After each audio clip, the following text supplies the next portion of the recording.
Dr. London is calling.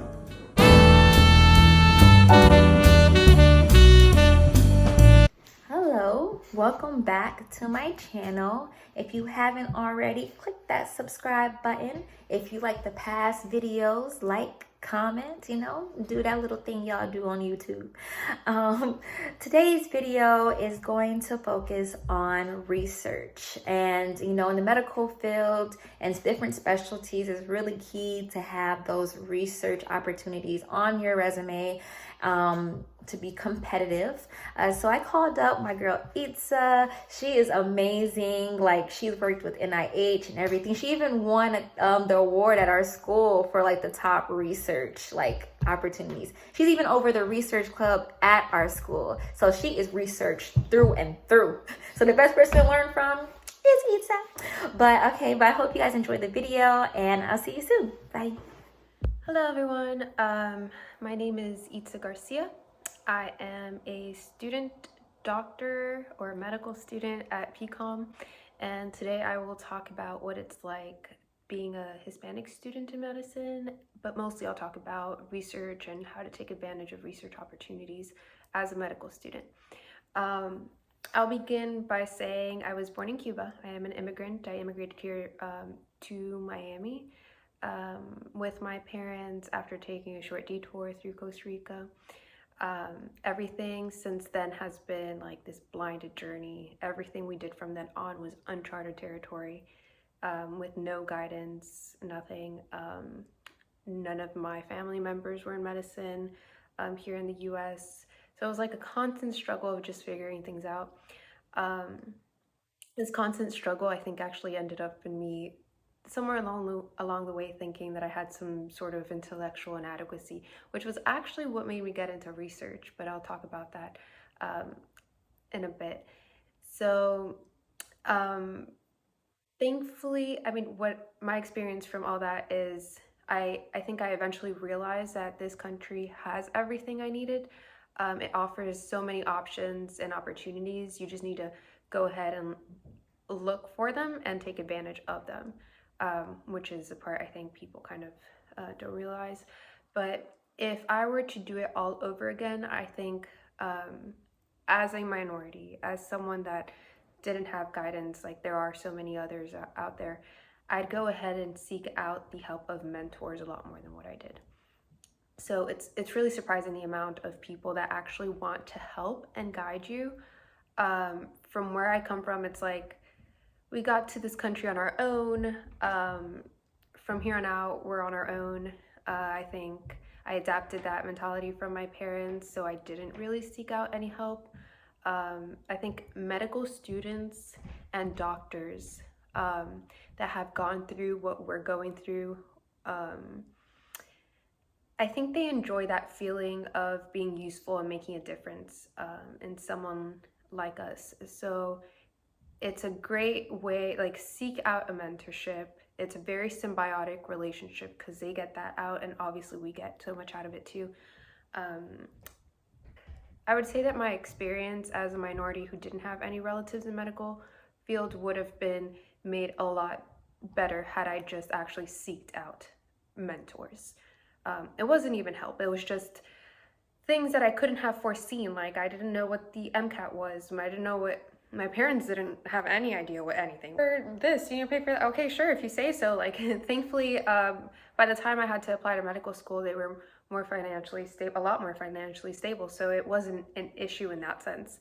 But it was kind of just, I learned as it went, and they were like, if you say so. I mean, it sounds right. Like, so switching gears a bit, I'll give a bit of a backstory on how I began doing research. I actually did a master's in Cambridge, and thinking that I wanted to do something different than medicine for a bit. And to be fully honest, I felt like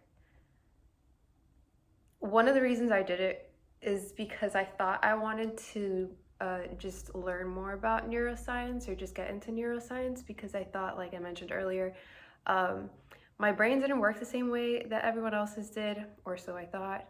So I wanted to learn more about cognition, so I got into cognitive enhancement. That's kind of what the research I did over there was. my own PI, when I had this discussion, kind of discouraged me away from research because they realized my personality was more fit for patient interactions, patient relationships, longevity, more something that I just wouldn't have gotten even in clinical research. So I still think research is cool. I got a different experience out of it, but it's cool because it's curiosity made tangible. So you can learn so many different things, and very specifically, just by doing research on one thing, you become like an expert because you have to read just so many papers on one thing. It helps me get closer also to learning about specific topics in medicine, and thus maybe finally figuring out what specialty I want to go into. I have no clue as of now, so that's why you see my research projects are all over the place. Like there's no theme whatsoever. It's like all different specialties. I'm very undecided, so it helps in that sense. Also, I think it's cool that you can work on something that can potentially change the future of medicine, especially when we're stuck in our didactic years and you can't do anything hands-on. You can't really like work on something. You're just stuck at home like reading a book or reading your slides. I think it's great in that sense. And even if you don't get the results that you want, even if you get a negative, that's still a step forward. It's kind of like process of elimination where you're taking an exam and you're just one more answer choice crossed off, one step closer to getting the correct answer. So I think that's an aspect of research that's very interesting to me, which is why I've continued to do it. As far as opportunities go, again, I'll preach opportunities. They're there, they're everywhere. Like, I know, like, I escaped being brought up in a communist country, but let me tell you, like, this country has opportunities. They're everywhere, like everywhere. Especially as medical students, I think we provide value to a society, even if we're just students. So this past summer I had my first like wet lab experience. I usually do clinical, and the minute I got there, the first day, it was when I moved to Boston the day before I got there, and my PI was like, "You're a medical student. You've done a lot of cadaver dissections." And I was like, "Uh-huh." And she's like, "Okay, well, those are the mice. Can you please dissect out the hearts and the spleens?" Okay, this is a very shortened version, but more or less this is how it went. First day, she just threw me in there. She's like, "You know more about this than we do, right?" So like I said, we have value. So if you realize you have value, you apply to these things, and you can do a lot. So the issue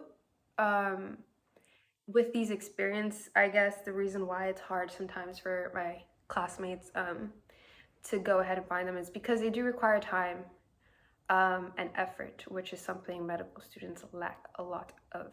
Again, they're out there. I preach doing things that are low effort, especially when you're just starting. So for example, the All of Us program, which is a program set up by the NIH, gives you a database. I've put it out there. We can link it maybe somehow, Lyndon. And provides you a database. You get registered with them. That's a good way to start. You don't have to do their actual program, which might require more energy, more time from you, especially if you're a medical student. But the All of Us database is good.